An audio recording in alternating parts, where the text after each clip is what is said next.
Turkish football is on fire at the moment with what their head of the Football Federation calls a moral crisis. And look, wherever there is football, there will be accusations of favoritism from the federation and referees, accusations of corruption, and so on. But in Turkey, even prior to all of this coming to light, there was total mistrust amongst the clubs when it came to the officiating and the governance of the sport. Everyone accused everyone else of receiving preferential treatment, of things being stacked against them, etc. Well, with hundreds of referees being investigated for placing bets, one of which placed over 18,000 bets, as well as executives getting arrested on suspicion of match fixing, and over 1,000 players in Turkey getting suspended while they're investigated for betting in the past 5 years, yeah, that doesn't help the climate at all. Now everyone will be accused of corruption. Well, nothing new there. It was already happening just like in Portugal, Spain, Italy, and so on. In Turkey, they had brought in referees from abroad last season, given the complete mistrust of officials and the wide-ranging conspiracy theories. So let's get through all of this because it's pretty wild, man. I mean, there are players from Galatasaray and Besiktas that are getting investigated, one of which is a Turkish national team player. Just quickly, guys, this is not an ad, but the keenest of watchers may or may not know that mental health is something that I've struggled with. Depression and anxiety are a daily battle for me. It's something I've only alluded to in the past, but one of the best things I did was finally acknowledge it a few years ago, seek help for it, go through therapy, and not see medication as some sort of weakness or cop-out anymore, or something that would change me forever, right? I mean, that took me a while to accept. With that in mind, there's a big charity match going on this weekend, Kick the Stigma, from the Footy Culture and 6 Yard Box, to raise funds for the Center for Addiction and Mental Health, one of the world's leading research centers, whose aim is to make mental health just be accepted as health, not some separate entity. It's a great cause, and if this resonates with you, and if you are able to give, then I've added the donation link below. No pressure. I was invited, I couldn't make it, but this is very, very important to me, so I thought I'd share it. Shout out the Footy Culture and 6 Yard Box. You guys are doing something important and noble. Okay, hard pivot back to Turkish football scandal. So a couple of weeks ago, on Monday, October 27th, 2025, massive bombshell drop from the president of the Turkish Football Federation, the TFF, a man whose name I have been dreading to pronounce. Ibrahim Hassiosmanoglu. You'll have to forgive me for just going with Ibrahim going forward, and forgive me for all the pronunciations going forward. This bombshell from the Turkish Football Federation, TFF, was the announcement that according to their 5-year time frame, 371 of the currently active 571 match officials in Turkish football have betting accounts. Okay, not something you want to see, right? On its face, not a good look. Well, they divulged further. So we're already at 371 of 571 match officials who have betting accounts and have placed at the minimum one bet in 5 years. That's about 65% of the referees in the country, 2 out of 3. Well, from that number of 371 active officials with accounts, 152 of them are actively gambling still, at least as of the end of October. That's 41% of the 371 who have bet in the past. They're still going. What makes it even crazier are some of the other numbers that Ibrahim shared, because the next question is, well, is it just one bet and they were done? Was it one weekend when they were with friends and they said, you know what, I will take that predatory deal from this gambling company and see what happens. Maybe I can win some free money. Ibrahim said that many of the referees were found to have bet on just a single match, but 42 referees had made over 1,000 bets each. If you think that's a lot, you may want to take a seat here, because he also revealed that 10 referees had placed over 10,000 bets in this 5-year period, with one guy, the record holder, the king bet maker, placing 18,277 bets since 2020. What?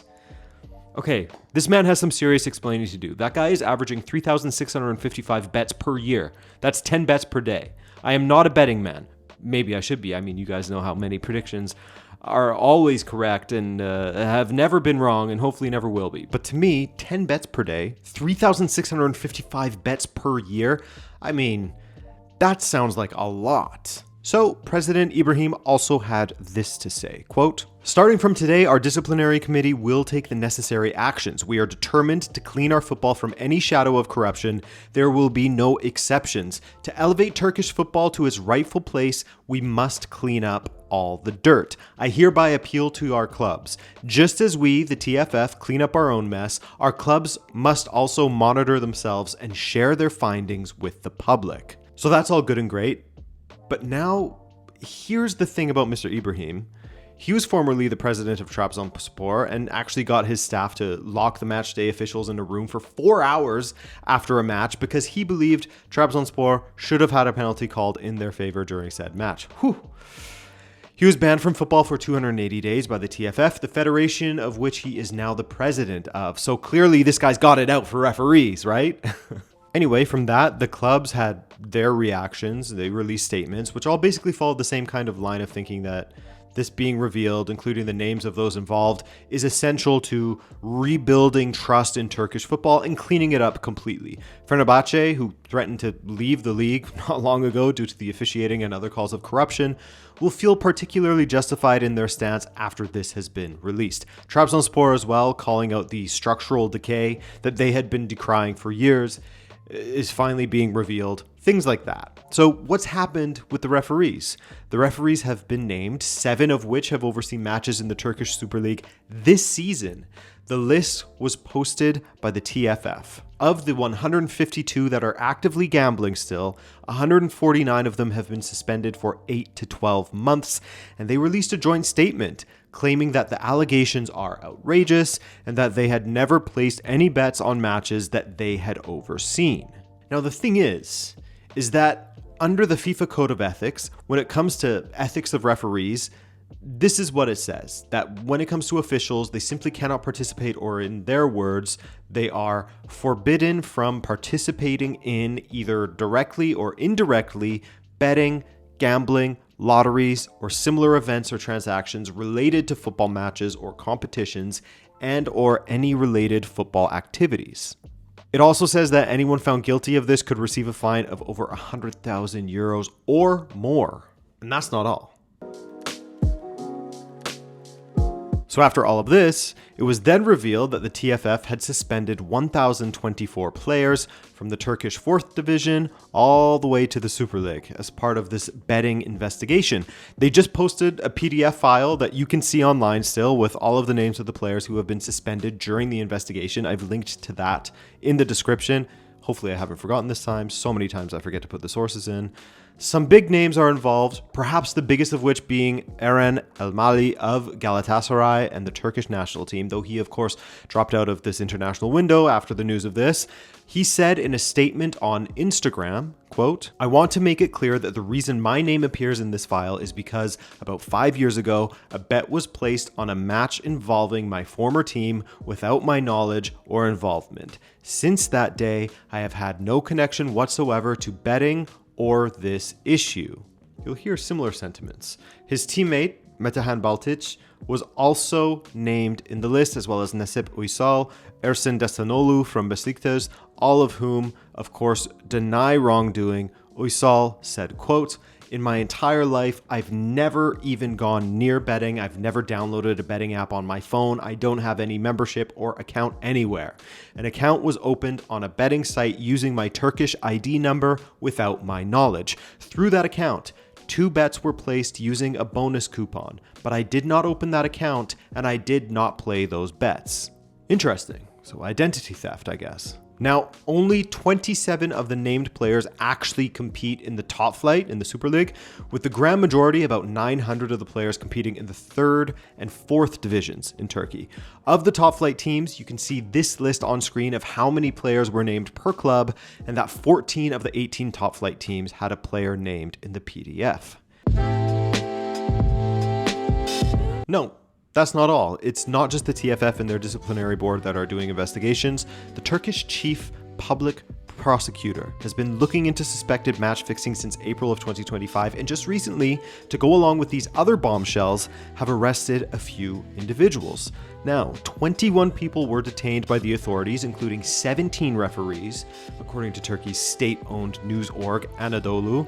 As of now, 11 of the 21 have been released on bail, but 8 more arrest warrants were issued this week, and amongst them is the chairman of Eyüpspor, a Turkish Super League team, Murat Özkaya.